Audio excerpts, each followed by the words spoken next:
Hi friends, welcome to my YouTube channel. ఇది Telangana DSC social studies content video friends. Telangana history. So లాస్ట్ది టేబుల్స్లో నేను ఇవ్వడం జరిగింది శాతవాహనులది. సో ఇది లైన్ టు లైన్ పాయింట్స్ రూపంలో ఇవ్వడం జరిగింది. అందులో 6th క్లాస్ది కూడా యాడ్ చేసి ఇచ్చాను నేను స్టార్టింగ్లో. సో ఆ వీడియో చూసి ఈ వీడియోలోకి రండి. శాతవాహన యుగం. సో టెస్ట్ సిరీస్లో నేను జలావరణం 20 క్వశ్చన్స్ అప్లోడ్ చేశాను ఫ్రెండ్స్, పార్ట్ 1. సో చూసుకోండి, విత్ ఎక్స్ప్లెనేషన్స్తో ఉంటుంది. సో ఎవరికైనా 6th to 10th social material కావాలి అనుకుంటే కింద డిస్క్రిప్షన్లో యాప్ లింక్ ఉంటుంది. సో ప్రింట్ పీడిఎఫ్స్ అనే కోర్స్ ఉంటుంది, 180 రూపీస్ ఉంటుంది, మీకు ట్యాక్సెస్ తోటి 195 పడుతుంది. సో ఎవరికైనా కావాలి అంటే పర్చేస్ చేయండి. టేబుల్స్ రూపంలో అలానే పాయింట్ వైజ్గా కలర్స్లో ఇవ్వడం జరిగింది. శాతవాహన యుగం.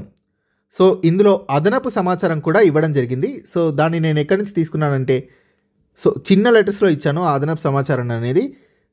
తెలంగాణ హిస్టరీ, తెలంగాణ చరిత్ర. సో ఇది ఫస్ట్ పబ్లిష్ అయింది 2015, రీప్రింట్ 2023. సో ఓల్డ్ డిస్ట్రిక్ట్స్ ప్రకారమే ఉంది ఇది. అలానే తెలంగాణ రాష్ట్ర సంక్షిప్త సమాచారం, తొలి ముద్రణ 2023. సో ఇది రీప్రింట్ ఎడిషన్ 2024 నుండి తీసుకోవడం జరిగింది.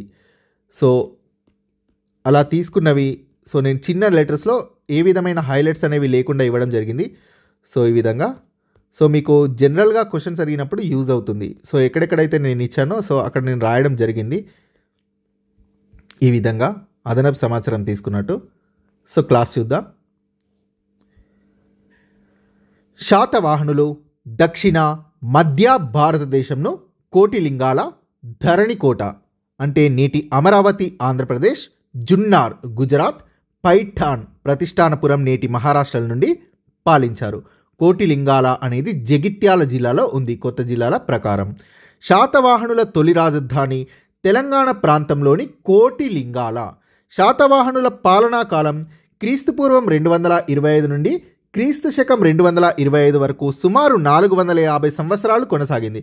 సో ఇంటర్ బుక్లో పాయింట్స్ అనేవి చాలాసార్లు రిపీట్ అవ్వడం జరిగింది. సో నేను ఎక్కడ కూడా స్కిప్ చేయకుండా రిపీట్ అయినవి కూడా అలానే ఇచ్చాను. సో చూడండి, శాతవాహనుల జనరంజక పరిపాలన వీరికి శాంతి కాముకులుగా పేరు తెచ్చింది. శాతవాహనులకి ఆంధ్ర శాతవాహనులు మధ్య ఆసియా నుండి తరచుగా దండయాత్రల్ని ఎదుర్కొంటూ శక్తివంతమైన విశాల సామ్రాజ్యాన్ని పాలించారు. వీరి సైనిక శక్తితో పాటు వ్యాపార దక్షత, నావికా కౌశలానికి చరిత్రలో మొట్టమొదటిసారిగా ఆగ్నేయ ఆసియాలో భారత కాలనీలు స్థాపించడమే తార్కాణం. వీరి యొక్క సైనిక శక్తి, వ్యాపార దక్షత, నావికా కౌశలం. మౌర్య వంశ సామంతులుగా రాజకీయ జీవితం ప్రారంభించిన శాతవాహనులు క్రీస్తు పూర్వం 232లో అశోకుడి యొక్క మరణం తర్వాత స్వాతంత్ర్యం ప్రకటించుకున్నారు. అశోకుడి మరణానికి ముందు వరకు మౌర్య వంశానికి సామంతులుగా ఉన్నారు. ఆంధ్ర ప్రస్తావన ఐతరేయ బ్రాహ్మణంలో క్రీస్తుపూర్వం 1000 సంవత్సరాల నాటి సాహిత్యంలో తొలిసారిగా కనిపిస్తుంది. అశోకుడి శాసనంలో, రాతి శిలాశాసనంలో కూడా ఆంధ్రులు, పులిందులు, శబర మొదలైన తెగల ప్రస్తావన కనిపిస్తుంది. సో ఆంధ్రులు అనే ప్రస్తావన అశోకుడి రాతి శిలాశాసనంలో కూడా ప్రస్తావించబడింది అని గుర్తుపెట్టుకోండి. ఆంధ్ర మొదట జాతి లేక తెగగా దక్షిణ భారతదేశంలో వివిధ ఆధారాల్లో ఉంది. జాతి లేక తెగగా దక్షిణ భారతదేశంలో వివిధ ఆధారాల్లో ఉంది. 7వ శతకంలో పులిందుల గురించి, పురాణాల్లో ఆంధ్ర జాతీయం గురించి ఉంది. ఆల్ బెరూని క్రీస్తు శకం 1030 సంవత్సరంలో తన యొక్క రచనల్లో ఆంధ్ర యొక్క ప్రస్తావన కూడా ఉంది. ఆల్బెరూని యొక్క రచనల్లో ఆల్బెరూని దక్షిణ భారతదేశంలో మాట్లాడే భాష ఆంధ్ర అని రాశాడు తన రచనల్లో. ఆల్బెరూని గ్రంథం కితాబ్ ఉల్ హింద్ ఆనాటి ఆంధ్రదేశ ఆచార్య వ్యవహారాల్ని, సంప్రదాయాల్ని వర్ణిస్తున్నది. ఆల్బెరూని రచించిన కితాబ్ ఉల్ హింద్ అనే గ్రంథం. పూర్వ శాతవాహన యుగం. శాతవాహనులు పురాణాలు, మత గ్రంథాల ఆధారంగా కొన్ని వివరణల ప్రకారం దక్షిణ భారతదేశంలోనే తొలి రాజ్యాన్ని స్థాపించినది శాతవాహనులు. దక్కన్ ప్రాంతంలో నేటి మహారాష్ట్ర, కర్ణాటక, తెలంగాణ, ఆంధ్రప్రదేశ్, ఛత్తీస్గఢ్ మధ్యప్రదేశ్ ప్రాంతాల్లో ఒక మహా సామ్రాజ్యాన్ని స్థాపించారు. శాతవాహనులు పశ్చిమ మధ్య భారతదేశంలోని సుదూర ప్రాంతాల్ని కలిగి ఉన్నారు. శాతవాహనుల గురించి మెగస్తనీస్ ఇండికా గ్రంథంలో ప్లినీ నేచురల్ హిస్టరీ గ్రంథాల్లో మౌర్యులకు సామంతులు అని ఉంది. శాతవాహనులు మౌర్యులకు సామంతులు అని తెలుపుతున్న గ్రంథాలు మెగస్తనీస్ రచించిన ఇండికా మరియు ప్లినీ రచించిన నేచురల్ హిస్టరీ. సో శాతవాహనులు మౌర్యులకు సామంతులు అని తెలిపే గ్రంథాలు Indica, Megasthenes, natural history, Pliny. Satavahana రాజ్యస్థాపకుడు సిముఖుడు నానాఘాట్ శాసనంలో శాతవాహనుల వంశం గురించి, రాజుల ప్రస్తావన గురించి వివరాలు పొందుపరచబడ్డాయి. నానాఘాట్ శాసనంలో సిముఖుడు తొలి రాజుగా 23 సంవత్సరాల పాటు పాలించాడని, అతడి పేరుని సిగ్ఘక, సింధుక, చిస్మక మొదలైనవిగా పేర్కొన్నారు. శాతవాహన రాజవంశం ఆవిర్భావానికి ముందు ఉన్న ఇతర రాజవంశాల యొక్క చరిత్ర. మగధలో మౌర్యుల యొక్క అనంతరం శుంగవంశంని స్థాపించినది పుష్యమిత్ర శుంగుడు. శుంగవంశం తర్వాత కణ్వవంశం స్థాపించబడింది. కణ్వవంశాన్ని స్థాపించినది వాసుదేవ కణ్వుడు. కళింగ అంటే నేటి ఒడిశా రాష్ట్రం. సో కళింగలో ఛేది వంశం భువనేశ్వర్లో నూతన రాజ్యవంశంగా ఉద్భవించింది. ఛేది వంశం భువనేశ్వర్లో నూతన రాజ్యవంశం, ఛేది వంశం అనే నూతన రాజ్యవంశం భువనేశ్వర్లో ఉద్భవించింది. భువనేశ్వర్ సమీపంలోని హతిగుంఫా శాసనం ఛేది వంశం గురించి సమాచారాన్ని ఇస్తుంది.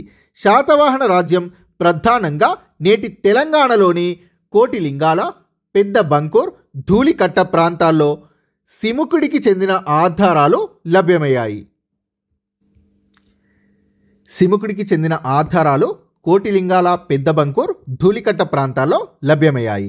శాతవాహనుల రాజధానులు, నగరాలు వేర్వేరు సమయాల్లో మారుతూ ఉంటాయి. శాతవాహనుల రాజభాష ప్రాకృతం. శాతవాహనులు ఆదరించిన మతాలు బౌద్ధ మతం మరియు బ్రాహ్మణ మతం. శాతవాహనుల తర్వాత వచ్చిన ఇక్ష్వాకులు కూడా శాతవాహనుల అడుగుజాడల్లోనే నడిచారు. ఆధారాలు. శాతవాహనుల చరిత్రను తెలుసుకోవడానికి అనేక ఆధారాలున్నాయి. ముఖ్యంగా మత్స్య పురాణం, వాయు పురాణం ప్రకారం 30 మంది రాజులను ఆంధ్ర భృత్తులుగా పేర్కొన్నారు. కాళిదాసుడి మాళవికాగ్ని మిత్రం, హాలుడి గాథా సప్తశతి, గుణాఢ్యుని బృహత్ కథ, సోమదేవసూరి కథా సరిత్సాగరం మొదలైన గ్రంథాల్లో శాతవాహనుల గురించి సరైన సమాచారం ఉంది. గాథా సప్తశతి అంటే 700 గ్రామీణ కథలు. ఇది ప్రాకృత భాషలో సంకలనం చేసినది హాలుడు. సో శాతవాహనుల గురించి సరైన సమాచారం ఇస్తున్న గ్రంథాలు మాళవికాగ్నిమిత్రం సంస్కృతం కాళిదాసు రచన, గాథా సప్తశతి ప్రాకృతం హాలుడి రచన, బృహత్ కథ పైశాచి ప్రాకృతం గుణాఢ్యుడి రచన, కథా సరిత్సాగరం సంస్కృతం సోమదేవసూరి రచన. దేవి నాగానిక వేయించిన నానాఘాట్ శాసనం, గౌతమి బాలాశ్రీ వేయించిన నాసిక్ శిలాశాసనం, ఖారవేలుడు వేయించిన హతిగుఫా లేదా హతిగుంఫా శాసనాలు శాతవాహనుల చరిత్రను తెలుసుకోవడానికి దోహదపడే ఆధారాలు. సో నానాఘాట్ శాసనం వేయించిన దేవి నాగానిక, నాసిక్ శిలాశాసనం వేయించినది గౌతమి బాలాశ్రీ, హతిగుంఫా శాసనం వేయించినది ఖారవేలుడు. సో ఇవన్నీ శాతవాహనుల చరిత్రను తెలుసుకోవడానికి దోహదపడే ఆధారాలు. శాతవాహనుల శాసనాలు బ్రాహ్మీ లిపిలో ప్రాకృత భాషలో ఉన్నాయని గుర్తుపెట్టుకోండి. అదనపు సమాచారం. సో తెలంగాణ రాష్ట్ర సమాచారం పుస్తకం. సో తెలంగాణ రాష్ట్ర సమాచారం అనే పుస్తకం గురించి. సో ఈ బుక్లో ఇచ్చిన సమాచారం చూద్దాం. ఈ బుక్లో సో ఇది లేటెస్ట్గా వచ్చిన బుక్. సో దీంట్లో ఇచ్చిన సమాచారం చూద్దాం. నానాఘాట్ శాసనం. సో దీన్ని వేయించినది దేవి నాగానిక లేదా నాయనిక. ఇది అలంకార శాసనం. తన భర్త మొదటి శాతకర్ణి యొక్క విజయాల్ని, ఆ కాలంలోని సమాజం గురించి వివరించి అశ్వమేధ యాగాల్ని గురించి వివరించింది. నానాఘాట్ శాసనంలో అనేక వైదిక దేవుళ్ళ గురించి పేర్కొనబడింది. ఉదాహరణ ఇంద్రుడు, అగ్ని, వరుణుడు, కుబేరుడు లాంటి వైదిక దేవుళ్ళ గురించి నానాఘాట్ శాసనంలో పేర్కొనబడింది. నానాఘాట్ శాసనంలో ఉన్న ప్రతిమలు సో తొలి శాతవాహన రాజుల యొక్క ప్రతిమలు చెక్కబడ్డాయి. అవి శాతకర్ణి 1, వేదశ్రీ, కుమార హకుశ్రీ, సతి శ్రీమత్, కుమార శాతవాహన. వీళ్ళు శాతవాహన 1 మరియు దేవి నాగానిక యొక్క కుమారులు. మహారథి లేదా మహారథి త్రణకైరో. సో ఇతను నాగానిక తండ్రి. సో ఇందులో నాగానిక ప్రతిమ కూడా ఉంది. సో బట్ మిస్ అయింది, టెక్స్ట్ బుక్లో ఇవ్వలేదు. సో అలానే మీకు అడిషనల్ ఇన్ఫర్మేషన్ అవసరం అవుతుందా? సో డైరెక్ట్ ఇంటర్ బుక్లో ఉన్నదే చెప్పమంటారా? సో మీ ఇష్టం ఫ్రెండ్స్, ప్లీజ్ కామెంట్ రూపంలో తెలియజేయండి. నాసిక్ శిలాశాసనం. పులోమావి 2 కాలంలో గౌతమి బాలాశ్రీ లేదా గౌతమి బాలసిరి వేయించిన శాసనం నాసిక్ శిలాశాసనం. శాతవాహనులు బ్రాహ్మణ వర్గానికి చెందినవారని శాతవాహనుల పాలన గురించి పేర్కొంది. నాసిక్ శిలాశాసనం. గౌతమిపుత్ర శాతకర్ణి లేదా గౌతమిపుత్ర సిరిశాతకని విజయాల్ని పేర్కొన్నది నాసిక్ శిలాశాసనం. గౌతమి బాలాశ్రీ ఒక గొప్ప యువరాజుకి తల్లిని అని, మరొక రాజుకి మహారాజ పితామహిని పేర్కొంది. అంటే రాజర్షి వధువుని అని పేర్కొంది. తనని తాను రాజర్షి వధువుగా నాసిక్ శిలాశాసనంలో పేర్కొన్నది గౌతమి బాలాశ్రీ. రెండో పులోమావి ఈ శాసనంలో దక్షిణాపతేశ్వరుడిగా పేర్కొనబడ్డాడు నాసిక్ శిలాశాసనంలో. నహపానుడి అల్లుడు వృషభదత్తుడి గురించి కూడా నాసిక్ శిలాశాసనంలో పేర్కొనబడింది. నెక్స్ట్ హతిగుంఫా శాసనం. హతిగుంఫా శాసనాన్ని వేయించినది ఖారవేలుడు.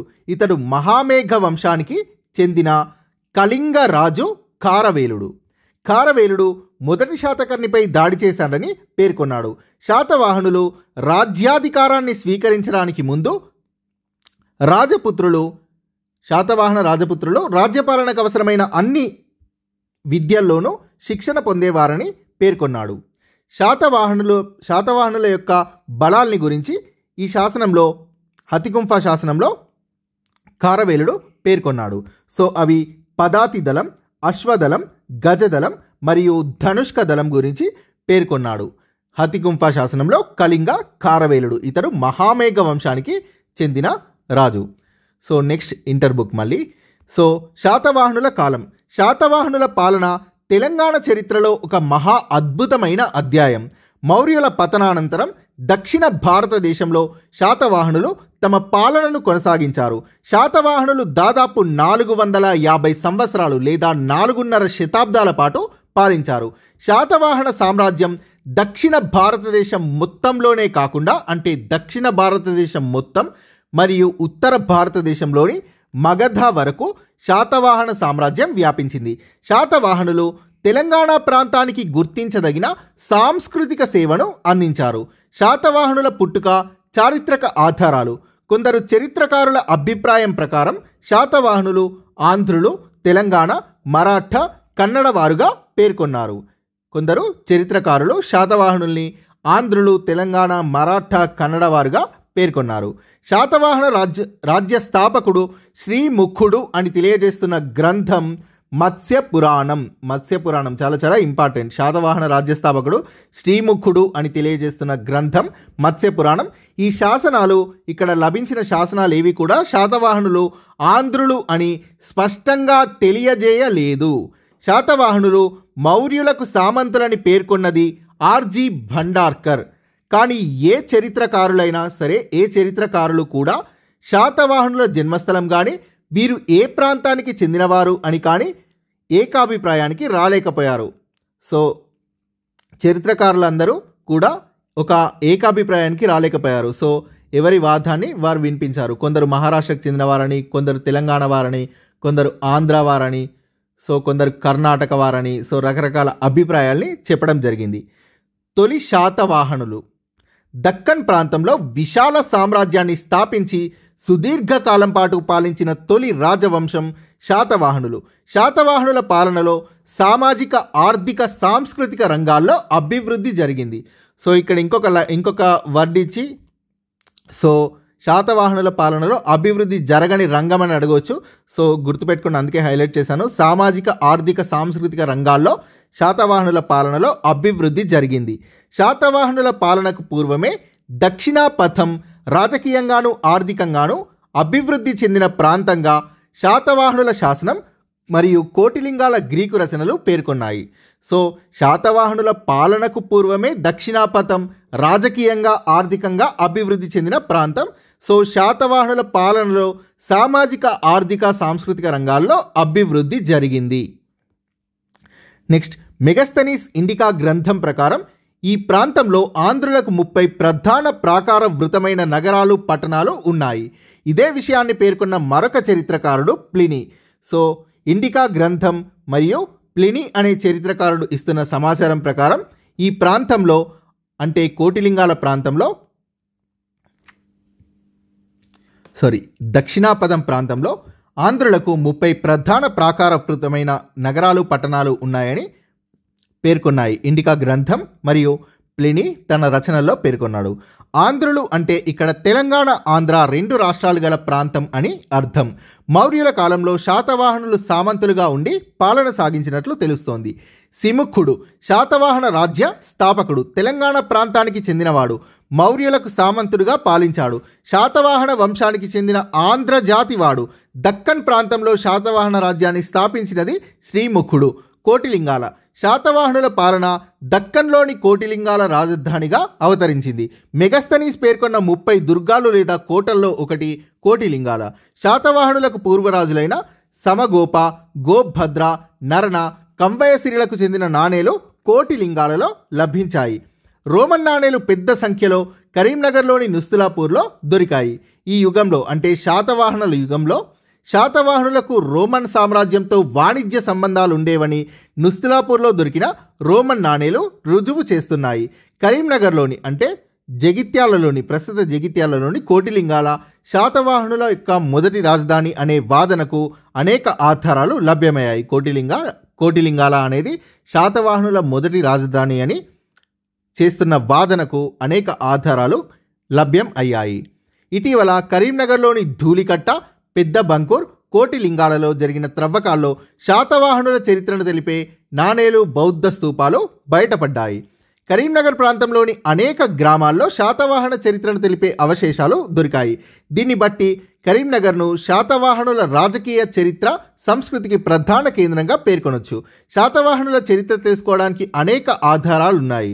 ముఖ్యంగా మత్స్య వాయు పురాణం ప్రకారం 30 మంది రాజులను ఆంధ్ర భృత్యులుగా పేర్కొన్నారు. కాళిదాసుడి మాళవికాగ్నిమిత్రం, హాలుడి గాథా సప్తశతి మొదలైన గ్రంథాల్లో కూడా శాతవాహన రాజుల గూర్చి సరైన సమాచారం ఉంది. శాతవాహనుల నాణేలు జోగల్తంబి, తరహాల, పశ్చిమ దక్కన్ ప్రాంతంలో కోటిలింగాల గ్రామం కరీంనగర్లో లభించాయి. అంటే కోటిలింగాల గ్రామం జగిత్యాల అని గుర్తుపెట్టుకోండి. శాతవాహనులకు సంబంధించి ప్రత్యక్షంగా 25 శాసనాలు లభ్యమయ్యాయి. ఇది తెలుగు అకాడమీ తెలంగాణ చరిత్ర బుక్లో 24 ఉంది. ఇంటర్ బుక్లో 25 ఉంది. 25 గుర్తుపెట్టుకోండి. శాతవాహనులకు సంబంధించి ప్రత్యక్షంగా 25 శాసనాలు లభ్యం అయ్యాయి. వీటిని రాజులు, వారి సంబంధిత బంధువులు చెక్కించారు. భౌగోళిక పరంగా శాతవాహన రాజ్యంలో అంతర్భాగాలుగా ఉన్నవి మాల్వా, కచ్, సౌరాష్ట్ర, తెలంగాణ, ఆంధ్ర మరియు దక్షిణ భాగాలు శాతవాహన రాజ్యంలో అంతర్భాగాలుగా ఉండేవి. గంగా నది లోయ వరకు కూడా శాతవాహనుల రాజ్యం విస్తరించింది. ఇది గంగా నది లోయ అని గుర్తుపెట్టుకోండి. శాతవాహనుల రాజ్యం కర్ణాటక, తమిళనాడు సరిహద్దుల వరకు వ్యాపించింది. శాతవాహనులు క్రీస్తుపూర్వం 271 నుండి 178 వరకు పాలించినట్లు ఇంటర్లోనే ఈ లైన్ కూడా ఇచ్చారు, కొంచెం జాగ్రత్తగా చూసుకోండి. 225 to 225 అనేది ఎక్కువ సార్లు ఇచ్చిన నెంబర్ ఇది తెలంగాణ ఇంటర్ బుక్లో. ఇది కూడా ఇచ్చారు 271 నుంచి 178 వరకు. రకరకాల చరిత్రకారులు చరిత్రను అధ్యయనం చేస్తారు కాబట్టి డిఫరెంట్ సోర్సెస్, డిఫరెంట్ ఇయర్స్ ఇస్తారు. అందుకే ఎక్కువగా ప్రాచీన భారతదేశానికి సంబంధించి ఇయర్స్ అనేవి ఎక్కువగా అడగరు. ఎందుకంటే స్పష్టమైన ఆధారాలు ఉండవు కాబట్టి ఖచ్చితమైన ఇయర్స్ అడగరు. బట్ డిఎస్సి కాబట్టి గుర్తుపెట్టుకోండి, అన్నీ కూడా డిఎస్సిలో మనకు మొత్తం బుక్స్ నుంచే అడుగుతారు. అదర్ గ్రూప్స్ కానీ అలాంటి ఎగ్జామ్స్లో మాత్రం ఎక్కువగా ఇయర్స్ మీద ప్రాచీన భారతదేశ చరిత్రలో ఫోకస్ చేయరు. ఇయర్స్ అనేవి అడగరు, ఖచ్చితమైన ఇయర్స్ అనేవి అస్సలు అడగరు. నెక్స్ట్, సుమారు 450 సంవత్సరాలు 30 మంది శాతవాహన రాజులు పాలించారు. శాతవాహనుల రాజకీయ చరిత్రను 2 భాగాలుగా విభజించవచ్చు. తొలి శాతవాహనులు క్రీస్తుపూర్వం 225 నుండి క్రీస్తు శకం 225 వరకు పాలించగా, కడపటి శాతవాహనులు క్రీస్తుపూర్వం 114 నుండి 178 క్రీస్తు శకం వరకు పాలించారు. నందులు మౌర్యుల ఆధీనంలో ఉన్న దక్కన్ ప్రాంతాల్ని శాతవాహనులు ఆధీనంలోకి తెచ్చి నందులు మౌర్యుల ఆధీనంలో ఉన్న దక్కన్ ప్రాంతాలని శాతవాహనులు తమ ఆధీనంలోకి తెచ్చుకొని స్వతంత్ర రాజ్యాన్ని నెలకొల్పి సుమారు 450 సంవత్సరాలు పాలించారు. తొలి శాతవాహనులు సిముఖుడు. సో పదే ఇచ్చారు ఇంటర్ బుక్లో, పాయింట్స్ అనేవి రిపీట్ అయ్యాయి. సో చూసుకోండి. తొలి శాతవాహనుడు సిముఖుడు, శాతవాహన వంశస్థాపకుడు సిముఖుడు ఐక్య ఆంధ్ర ప్రాంతాలు ఆంధ్ర తెలంగాణ పాలించాడు. క్రీస్తుపూర్వం 225వ సంవత్సరంలో సిముఖుడు మౌర్యుల సార్వభౌమత్వం అధికారాన్ని అంగీకరించి వారికి సామంతుడు అంటే సామంతరాజుగా చెప్పుకున్నాడు. సిముఖుడు మౌర్యుల యొక్క సార్వభౌమత్వం మరియు అధికారాన్ని అంగీకరించి వారికి సామంతుడిగా చెప్పుకున్నాడు క్రీస్తుపూర్వం 225లో. సిముఖుడు కరీంనగర్ లేదా ప్రస్తుత జగిత్యాల జిల్లాలోని కోటిలింగాలను రాజధానిగా చేసుకున్నాడు. తర్వాత రాజధాని పైఠాన్ లేదా ప్రతిష్టానపురం అంటే ప్రస్తుత ఔరంగాబాద్ జిల్లా మహారాష్ట్రకు మార్చబడింది. పైఠాన్ లేదా ప్రతిష్టానపురంకు మార్చబడింది. తర్వాత సిముఖుడి వారసులు ధనకడ స్వామి లేదా ధనకట స్వాములుగా పిలువబడ్డారు. ధనకటక సాములుగా పిలువబడ్డారు. నానాఘాట్ శాసనంలో సిముఖుడి చిత్రం కనిపిస్తుంది. నానాఘాట్ శాసనంలో సిముఖుడి చిత్రం కనిపిస్తుంది.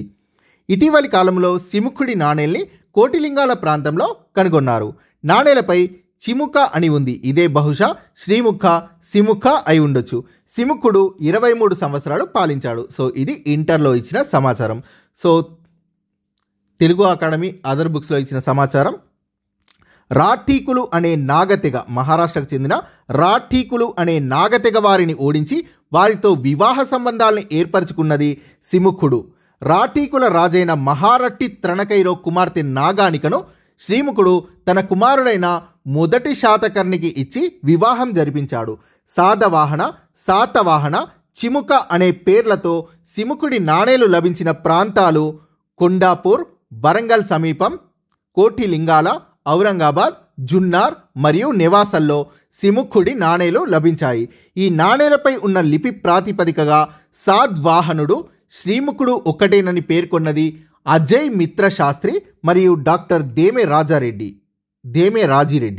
శాతవాహన అనే పేరు ధరించిన ఏకైక వ్యక్తి శ్రీముఖుడే అని అజయ్ మిత్ర శాస్త్రి మరియు డాక్టర్ దేమె రాజిరెడ్డి పేర్కొన్నారు.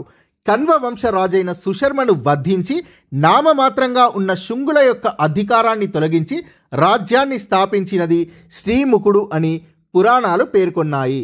పురాణాలు శ్రీముఖుడిని సింధకుడు, బలపుచ్చకుడు, బలి అని పేర్కొన్నాయి. ఇది ప్రీవియస్ బిట్. సింధకుడు, బలపుచ్చకుడు, బలి అనే పేర్లు కలిగిన శాతవాహన రాజు శ్రీముఖుడు. ఇతన్ని పురాణాలు ఈ విధంగా పేర్కొన్నాయి. కోటిలింగాలలో మాత్రమే శ్రీముఖుడి నాణేలు లభ్యం అయ్యాయి. నాణేలపై 3 రకాల పేర్లతో శ్రీముఖుడి నాణేలు లభించాయి. అవి సిరి చిముక, సిరి శాతవాహన, సిరి చిముక శాతవాహన. నాణే ఘాట్ ప్రతిమా శాసనంలో రాయ సిముక శాతవాహన సిరిమతో అని శ్రీముఖుడి గురించి రాయబడింది.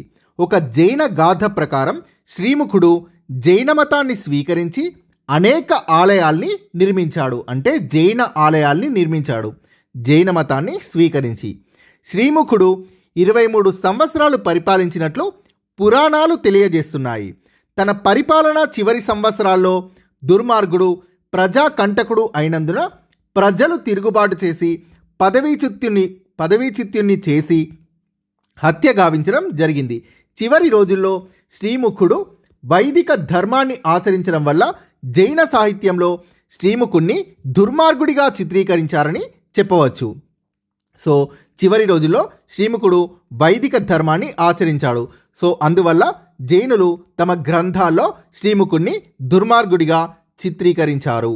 సో తన పరిపాలన చివరి సంవత్సరాల్లో దుర్మార్గుడు, ప్రజాకంటకుడైనందున ప్రజలు తిరుగుబాటు చేసి పదవీచ్యుతుణ్ణి చేసి హత్య గావించడం జరిగింది అని జైన సాహిత్యంలో చిత్రించారు. శ్రీముఖుడి గురించి. కృష్ణుడు లేదా కన్హుడు. సిముఖుడి తర్వాత పాలన సాగించినది కృష్ణుడు. ఇతడు సిముఖుని సోదరుడు. శాసనాల్లో కన్హుడు అని పేర్కొనబడింది. దాదాపు 18 సంవత్సరాలు పరిపాలించారు.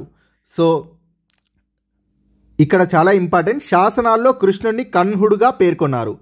సో ఇతడు సిముకుడి సోదరుడు. సిముకుడి సోదరుణ్ణి శాసనాల్లో ఏ విధంగా పేర్కొన్నారు అని క్వశ్చన్ వచ్చినా కన్ఫ్యూజ్ కాకుండా శాసనాల్లో కన్హుడు అని గుర్తుపెట్టుకోండి. కృష్ణుడు కాదు, శాసనాల్లో కన్హుడుగా పేర్కొనబడింది. దాదాపు 18 సంవత్సరాలు పరిపాలించాడు. తొలిసారిగా శాసనాల్ని ముద్రించినది కృష్ణుడు లేదా కన్హుడు. నాసిక్ గుహ శాసనాన్ని బౌద్ధ భిక్షుల కోసం అంకితం చేశాడు. మహామాత్రను నాసిక్ ప్రాంతానికి అధికారిగా నియమించినది కృష్ణ లేదా కన్హుడు. కృష్ణుడి తర్వాత సిముఖుడి కుమారుడైన శాతకర్ణి వన్ పరిపాలించాడు. కృష్ణ లేదా కన్హా గురించి అదనపు సమాచారం. నాసిక్ని జయించాడు. కన్హేరి నాసిక్ గుహల్ని తొలిపించినది కృష్ణుడు లేదా కన్హుడు. ప్రీవియస్ బిట్ ఇది. నాసిక్లో బౌద్ధ సన్యాసుల సంక్షేమం కోసం ధర్మ మహామాత్య అనే అధికారుల్ని నియమించినది కృష్ణుడు లేదా కన్హుడు. కృష్ణుడి కాలంలోనే భాగవత మతం దక్షిణ భారతదేశంలోకి ప్రవేశించింది. ఇది చాలా చాలా ఇంపార్టెంట్ ప్రీవియస్ బిట్. కృష్ణుడు లేదా కన్హుడి కాలంలోనే భాగవత మతం దక్షిణ భారతదేశంలోకి ప్రవేశించింది. సో కృష్ణుడి కాలంలోనే భాగవత మతం గుర్తుపెట్టుకోవచ్చు ఈజీగా. దక్షిణ భారతదేశంలోకి ప్రవేశించింది. కృష్ణుడు లేదా కన్హుడు 18 సంవత్సరాలు పరిపాలించాడని పురాణాలు పేర్కొంటున్నాయి. శాతవాహనుల్లో శాసనాలు వేయించిన మొట్టమొదటి రాజు కృష్ణుడు లేదా కన్హుడు. శాతవాహనుల్లో నాసిక్ శాసనంలో శాతవాహనుల పాలనా పద్ధతిని మౌర్యుల విధానంలో తీర్చిదిద్దినట్లు తెలుస్తుంది. శాతవాహనులు తమ పాలనా పద్ధతిని మౌర్యులు అవలంబించిన విధానంలో తీర్చిదిద్దినట్లుగా నాసిక్ శాసనం తెలియజేస్తుంది. సో మౌర్యుల పాలనా పద్ధతుల్ని అనుసరించారు వీళ్ళు. నాసిక్లో బౌద్ధ భిక్షువుల కోసం మహామాత్రుడు ఒక గుహను నిర్మించినట్లు నాసిక్ శాసనం ప్రస్తావిస్తోంది. కృష్ణుడి కాలం నాటికి శాతవాహన రాజ్యం పశ్చిమంగా నాసిక్ వరకు వ్యాపించింది. సో అడిషనల్ ఇన్ఫర్మేషన్ అయిపోయింది. సో మొదటి శాతకర్ణి లేదా శాతకర్ణి వన్ 18 ఏళ్ల వరకు పరిపాలించాడు. మొదటి శాతకర్ణికి సమకాలీన రాజులు పుష్యమిత్ర శుంగుడు మగధరాజు, ఖారవేలుడు కళింగరాజు, డెమిట్రియస్ గ్రీకు బ్యాక్ట్రియన్ రాజు. సో వీరందరూ కూడా మొదటి శాతకర్ణికి సమకాలీన రాజులు. సామ్రాజ్య విస్తరణలో భాగంగా మహారట్టి త్రణకైరో కుమార్తె అయిన దేవి నాగానికను వివాహం చేసుకున్నది శాతకర్ణి వన్. పశ్చిమాన ఉన్న మాల్వా ప్రాంతాల్ని ఆక్రమించినది శాతకర్ణి వన్. ఖారవేలుడు తూర్పు తీర ప్రాంతాలను శాతవాహనుల నుండి ఆక్రమించి తన రాజ్యంలో విలీనం చేసుకున్నాడు. కళింగ ఖారవేలుడు. ఈ వివరాల్ని తెలియజేస్తున్న శాసనం హత్తి గుంఫా శాసనం. డెమిట్రియస్ భారత్ నుండి నిష్క్రమించడం అంటే వెళ్ళిపోవడం, ఖారవేలుడు పుష్యమిత్ర శృంగుల మరణం శాతకర్ణికి తన సామ్రాజ్యాన్ని విస్తరించే అవకాశం కలిగించింది. శాతకర్ణి వన్ విజయాల్ని నానేఘాట్ శాసనంలో పేర్కొనడమైంది. నానేఘాట్ శాసనాన్ని చెక్కించినది దేవి నాగానిక. ఈమె మొదటి శాతకర్ణి యొక్క భార్య. నాగానికతో వివాహం జరగడం వల్ల శాతవాహనుల సామ్రాజ్యం పశ్చిమ తీరం వైపు విస్తరించడానికి వీలైంది. నాగానికతో వివాహం జరగడం వల్ల మౌర్యుల ఆధీనంలో ఉన్న పశ్చిమ మాల్వాను, నర్మదా నదీ లోయలోని విదర్భను ఆక్రమించుకొని సామ్రాజ్యాధిపతిగా బిరుదుని ధరించినది మొదటి శాతకర్ణి. ఉత్తర భారతదేశంలోని మౌర్యుల యొక్క క్షీణతను ఆసరాగా తీసుకొని వివిధ ప్రాంతాలపై గెలుపు సాధించి 2 అశ్వమేధ యాగాల్ని, 1 రాజసూయ యాగాన్ని జరిపించి సామ్రాట్ మరియు దక్షిణాధిపతి అనే బిరుదుల్ని పొందాడు. చాలా చాలా ఇంపార్టెంట్. 2 అశ్వమేధ 1 రాజసూయ యాగాన్ని జరిపి సామ్రాట్ దక్షిణాధిపతి అనే బిరుదుల్ని పొందినది మొదటి శాతకర్ణి. ఇది ప్రీవియస్ బిట్. జైన బౌద్ధ మతాల ప్రాబల్యం మొదలయ్యాక యజ్ఞ కర్మలు, వైదిక ధర్మాలు, గోదానాలు తిరిగి ప్రారంభించడం శాతకర్ణి వన్ కాలంలోనే జరిగిందని చెప్పొచ్చు. శాతకర్ణి వన్ నాణేలు లభించిన రాష్ట్రాలు మధ్యప్రదేశ్, మహారాష్ట్ర మరియు తెలంగాణ. నానేఘాట్ గుహల్లో తన పూర్వీకుల యొక్క చిత్రాల్ని చెక్కించినది Satakarni one. So Satakarni one పూర్వీకుల చిత్రాల్ని చెక్కించినది నానేఘాట్ గుహల్లో. సో ఈ నానేఘాట్ గుహల్లో ఉన్న పూర్వీకులు ఎవరు అని కూడా అడిగే ఛాన్స్ ఉంది. సో శాతకర్ణి వన్కి ముందున్న రాజుల్ని గుర్తుపెట్టుకుంటే సరిపోతుంది. పూర్వీకుల చిత్రాలను నానేఘాట్ గుహల్లో చెక్కించినది శాతకర్ణి వన్. మొదటి శాతకర్ణి చెక్కించిన గుహ చిత్రాల్లో శాతవాహన రాజ్య స్థాపకుడైన సిముకుడిని రాయసిముఖ శాతవాహన సిరిమావోగా వర్ణించాడు. మొదటి శాతకర్ణి సిముకుడిని. శాతవాహన వన్ తర్వాత పూర్ణోత్సంగా స్కందస్తంభి పరిపాలించారు. వీరి సమయంలో ఉత్తర భారతదేశంలో రాజకీయ సంక్షోభం ఏర్పడింది. పూర్ణోత్సంగా స్కందస్తంభి సమయంలో. శాతకర్ణి 1 గురించి అదనపు సమాచారం తెలుగు అకాడమీ టెక్స్ట్ బుక్స్. పురాణాల జాబితాలో 3వ రాజు మొదటి శాతకర్ణి. శ్రీముఖుడి యొక్క కుమారుడు శాతకర్ణి 1. శాతకర్ణి 1 బిరుదులు చాలా ఇంపార్టెంట్. అప్రతిహాత చక్ర, ఏకవీర, శూర, దక్షిణ పథాధిపతి, దక్షిణ పథపతి. సో 2 పేర్లు ఇచ్చారు అకాడమీ బుక్లో, సో గుర్తుపెట్టుకోండి. విదర్భ ఉజ్జయినిలను ఆక్రమించినది శాతకర్ణి 1. ఉజ్జయిని పట్టణ గుర్తుతో నాణేల్ని ముద్రించినది శాతకర్ణి 1. మొదటగా వైదిక సంప్రదాయాల్ని పాటించి ఒక రాజసూయ యాగం, 2 అశ్వమేధ యాగాల్ని నిర్వహించినది శాతకర్ణి 1.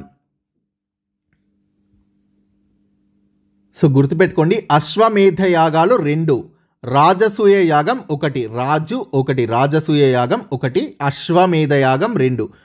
సో వైదిక సంప్రదాయాల్ని పాటించి ఒక రాజసూయ యాగం, 2 అశ్వమేధ యాగాల్ని నిర్వహించినది శాతకర్ణి 1. తొలిసారిగా బ్రాహ్మణులకు పన్ను మినహాయింపు భూముల్ని దానంగా ఇచ్చిన శాతవాహన రాజు శాతకర్ణి 1. నాణేఘాట్ శాసనంలో పేర్కొన్న శాతకర్ణి ఇతడే అని ఎక్కువ మంది చరిత్రకారులు భావిస్తున్నారు. శాతకర్ణి భార్య నాయనిక లేదా నాగానిక మహారట్టి త్రణకైరో యొక్క కూతురు. నాణేఘాట్ అలంకార్ శాసనంపై ఉన్న ప్రతిమలు చనిపోయిన శాతకర్ణి 1. సో నాణేఘాట్ శాసనాన్ని నాగానిక తన భర్త మరణం తర్వాత వేయించింది.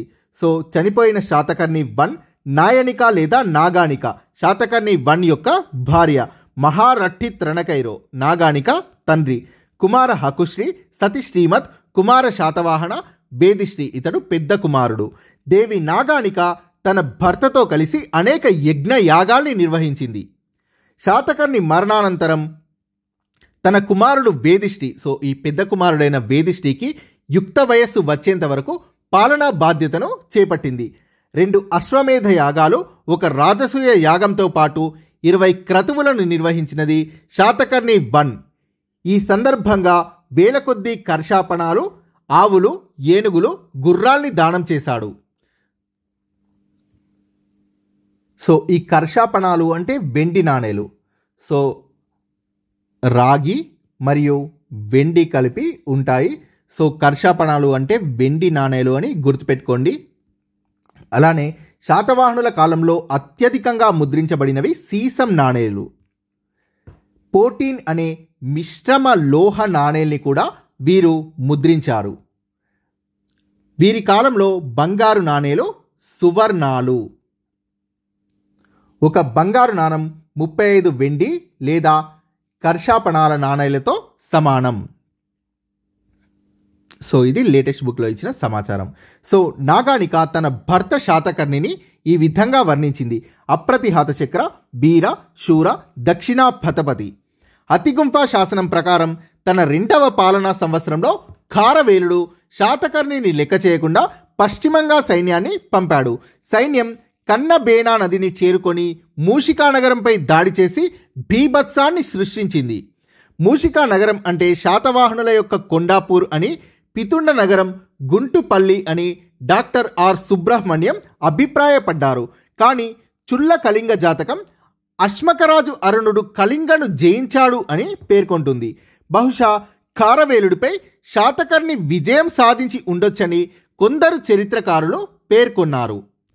శాతకర్ణి 1 తర్వాత పురాణాల్లో 23వ రాజుగా పేర్కొన్న గౌతమీపుత్ర శాతకర్ణి వచ్చే వరకు 18 మంది రాజుల జాబితాను మత్స్య పురాణం పేర్కొంది.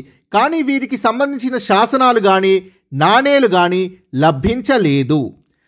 శాతకర్ణి 2 లేదా 2వ శాతకర్ణి ఇంటర్ ఇన్ఫర్మేషన్.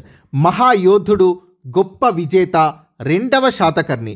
అపరిమిత సైన్యాన్ని సమకూర్చుకొని మగధ, కళింగ మొదలైన రాజ్యాల్ని ఆక్రమించి చక్రవర్తిగా కీర్తించబడినది 2వ శాతకర్ణి.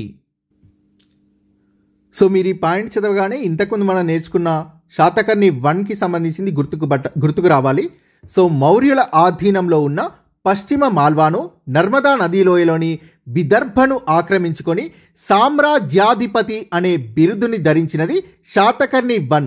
సామ్రాజ్యాధిపతి శాతకర్ణి 1 చక్రవర్తిగా కీర్తింపబడినది శాతకర్ణి 2. సో ఈ 2 పాయింట్స్ని ఒకే దగ్గర ఇచ్చి కన్ఫ్యూజ్ చేయడానికి అవకాశం ఉంటుంది. సో చదువుకుంటూ వెళ్ళినప్పుడు ప్రీవియస్ చదివిన ఇన్ఫర్మేషన్ని కూడా గుర్తుకు తెచ్చుకోవడానికి ట్రై చేయండి. సో మల్టిపుల్ టైమ్స్ చదివితేనే సో ఇవన్నీ గుర్తుంటాయి. సో అపరిమిత సైన్యాన్ని సమకూర్చుకొని మగధ, కళింగ మొదలైన రాజ్యాల్ని ఆక్రమించి చక్రవర్తిగా కీర్తించబడినది 2వ శాతకర్ణి. మగధ సామ్రాజ్యాధిపత్యం వహించిన దక్షిణాపద పాలకుల్లో అగ్రగణ్యుడు 2వ శాతకర్ణి. తన సుదీర్ఘ పాలనా కాలంలో సుస్థిరమైన పాలనను ఏర్పరిచి ప్రజా ఉపయోగ కార్యక్రమాల్ని చేపట్టినది 2వ శాతకర్ణి.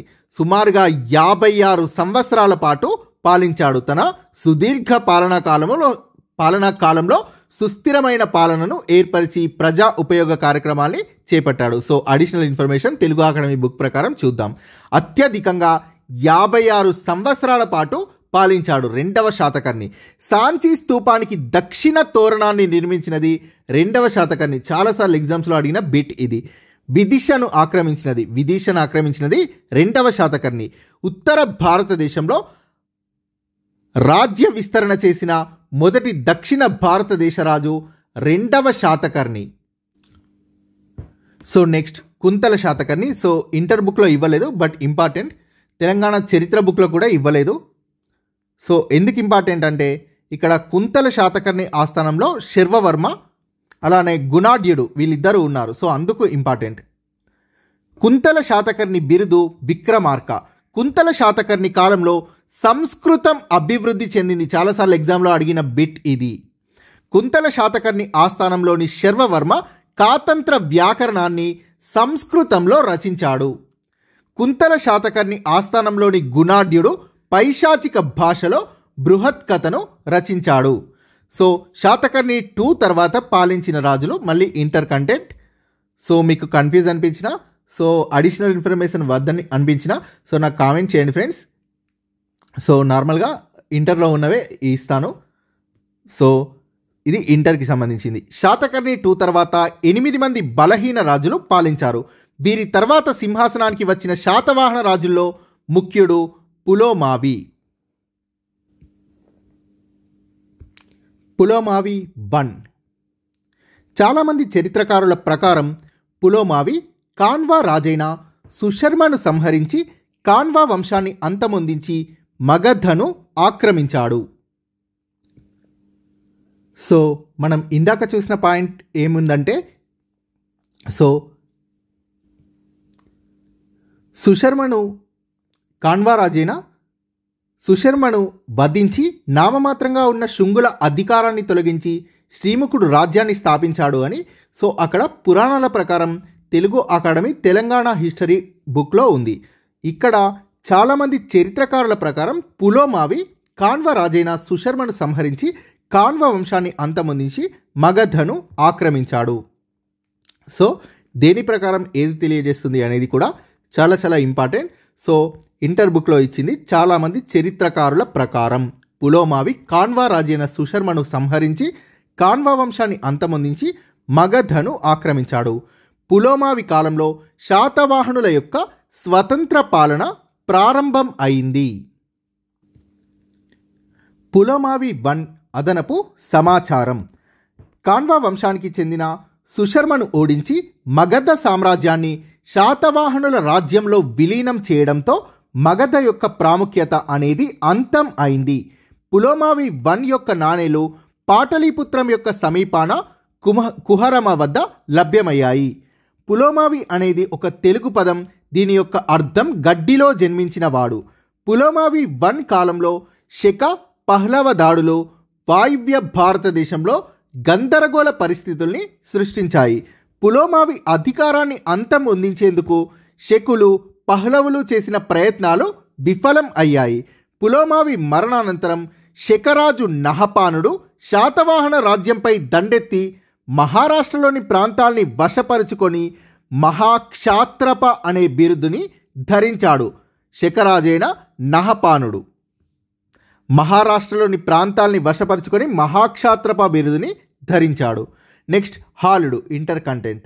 పులోమావి అనంతరం గౌతమిపుత్ర శాతకర్ణి సింహాసనాన్ని అధిష్ఠించే వరకు బలహీనులైన రాజులు పరిపాలించారు. వీరిలో ముఖ్యుడు హాలుడు. హాలుడు ప్రాచీన సాహిత్యంలో ప్రముఖ స్థానాన్ని పొందిన గాథా సప్తశతిని రచించాడు. ఈ రచన అనేక మంది పండితుల యొక్క ప్రశంసలు అందుకుంది. చాలా ఎగ్జామ్స్లో అడిగిన బుక్ ఇది. కవులు హాలుడిని కవి వత్సలుడు అని కీర్తించారు. ప్రాకృత సాహిత్యంలో హాలుడి యొక్క రచన ప్రత్యేక స్థానాన్ని పొందింది. సో హాలుడి గురించి అదనపు సమాచారం.